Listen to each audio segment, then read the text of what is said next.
दोस्तों एक बार फिर से स्वागत है आपका my story book YouTube channel में। तो कहानी को आखिरी तक सुनिएगा। पाप का गुरु कौन? आज की स्टोरी में आपको बताएंगे कि पाप का गुरु कौन है।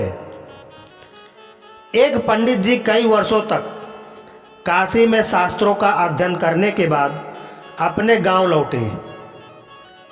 गांव के एक किसान ने उनसे पूछा, पंडित जी आप हमें यह बताइए कि पाप का गुरु कौन है। प्रश्न सुनकर पंडित जी चकरा गए, क्योंकि भौतिक व आध्यात्मिक गुरु तो होते हैं, लेकिन पाप का भी गुरु होता है, यह उनकी समझ और अध्ययन के बाहर था। पंडित जी को लगा कि उनका अध्ययन अभी अधूरा है, इसलिए वे फिर काशी लौटे और फिर अनेक गुरुओं से मिले, मगर उन्हें किसान के सवाल का जवाब नहीं मिला। तब अचानक एक दिन उनकी मुलाकात एक वेश्या से हो गई। उसने पंडित जी से उनकी परेशानी का कारण पूछा, तो पंडित जी ने अपनी समस्या बता दी। वेश्या बोली, पंडित जी इसका उत्तर है तो बहुत ही आसान, लेकिन इसके लिए कुछ दिन आपको मेरे पड़ोस में रहना होगा।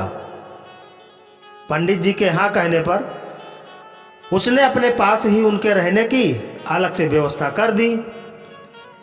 पंडित जी किसी के हाथ का बना खाना नहीं खाते थे।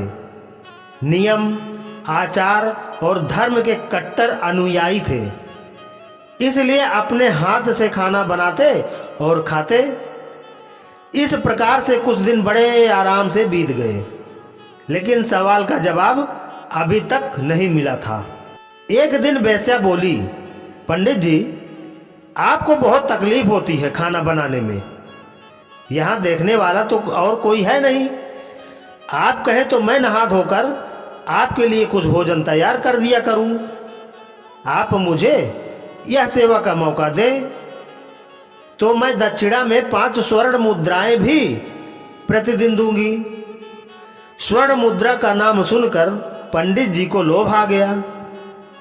साथ में पका पकाया भोजन, अर्थात दोनों हाथों में लड्डू।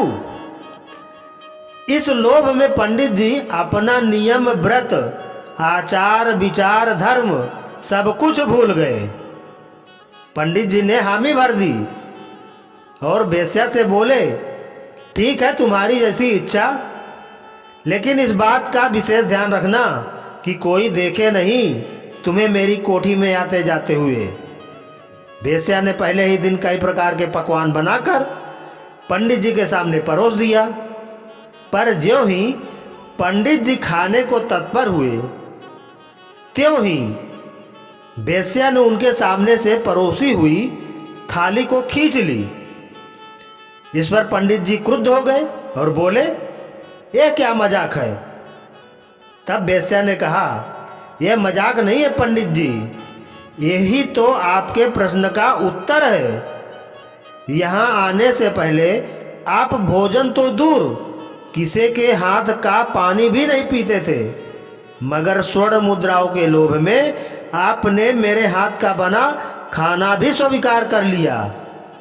यह जो लोभ है, यह लोभ ही पाप का गुरु है। तो दोस्तों आज की हमारी ये कहानी आपको अच्छी लगी हो तो लाइक करके शेयर करें, और इसी तरह का स्टोरी सुनने पढ़ने के लिए हमारे चैनल को सब्सक्राइब करें। धन्यवाद।